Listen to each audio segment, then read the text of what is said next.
LP மற்றும் பிடி ஆகிய இணை நிறுவனங்கள் இணைந்து வழங்குகின்ற பாடசாலை மாணவர்களுக்கான கற்றல் உபகரணங்கள் வழங்கும் நிகழ்வில் அடுத்து பாடல்களை வழங்குவதற்காக நாம் அன்போடு அழைப்பது திமு ஃபாத்திமா முஸ்லிம் மகளிர் கல்லூரியில் தரம் 6 கல்வி பயிலும் மாணவி ஜோஹர் ருக்கையா அவர்களை அன்போடு அழைக்கின்றேன் பாடல்களை வழங்குவதற்காக.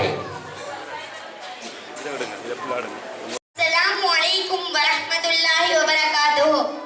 என்னவொரு எல்பியடா தோபுருக்கு அந்தடா மனசை காட்டுற